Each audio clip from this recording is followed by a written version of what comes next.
Hey guys, Prangell Gaming here, and today I'm going to be giving my analysis of Millwall versus Rochdale.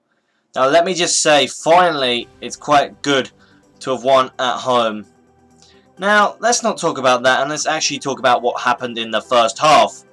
Now, Aidan O'Brien crossed the ball into the area to none other than Jimmy Abdou. Now, he scored the goal, and I've got to say it was a brilliant goal. It was a half volley. Now, Jimmy Abdou, I don't know whether you know this or not. If you're a Millwall fan, then you definitely will know this. When Jimmy Abdou scores, it's either a really good goal or it's a really, really good occasion. Like, once when we was playing in the playoffs against Leeds, he scored a very important goal there. But in other games, the goals have been really good. And I've got to say, he definitely has come out his shell a bit more, because he started to score a lot more goals recently than when he did in the past. Now, that being said, Abdou always seems to be frightened to go forward and attack the ball at some points. Now, he's looking a lot better at attacking. Now, if he attacks, then he'll score a lot more goals, and he's a CDM, but he was looking more like a cam in that game.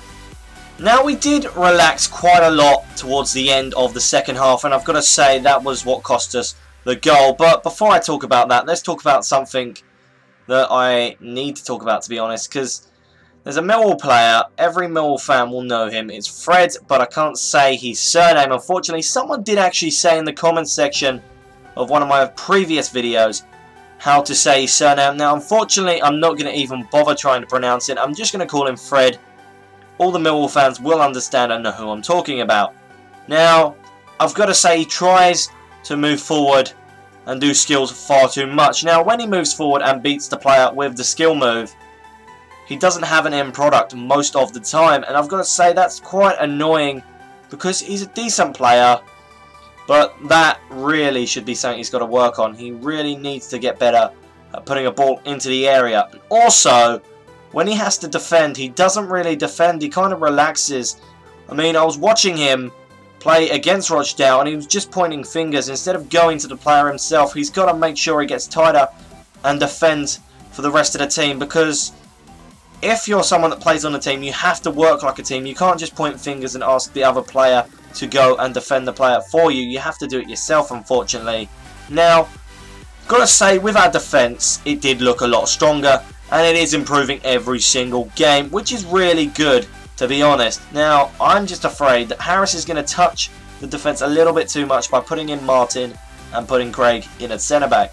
Now, if he does, I think that's going to cause a problem to the team, because Webster and Beavers at the moment are a really, really good centre-back partnership, and they're a force to reckon with at this current time. Now, with their goal, the ball was hit across the goal, and then Vincetti headed the ball into the back of the net to make it 1-0, and I've got to say, as frustrating as it is to say this, it was definitely deserved by Rochdale.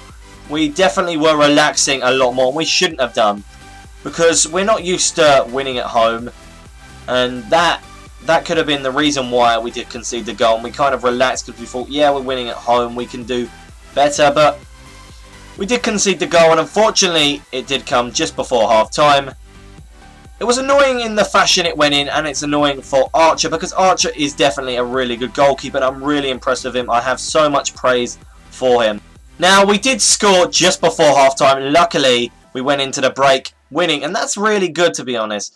Now, what happened here was Aidan O'Brien, again, he passed the ball to Sean Williams. Now, Sean Williams dummied, which was great in the first instance, just to do a skill to get past the defender. But what made it better was the goal was beautiful. He then tucked it in the top corner, and it was a brilliant goal.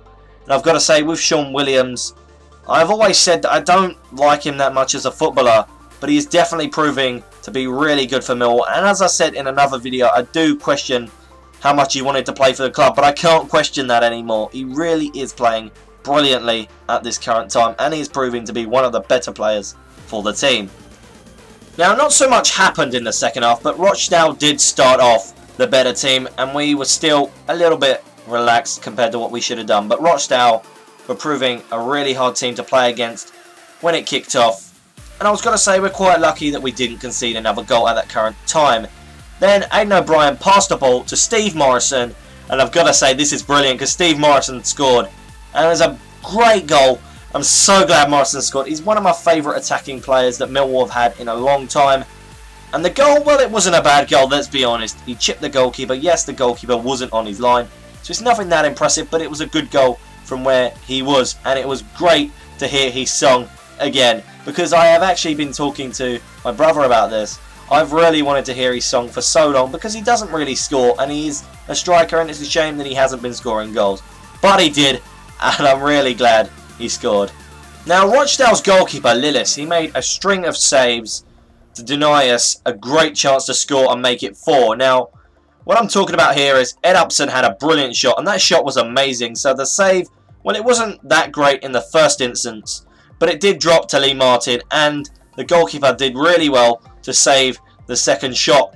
And I was really annoyed because Lee Martin, he deserves to score goals, and I've got to say he's my favourite midfielder on the wide side of the pitch, and he was my favourite player until Tony Craig joined back to the club.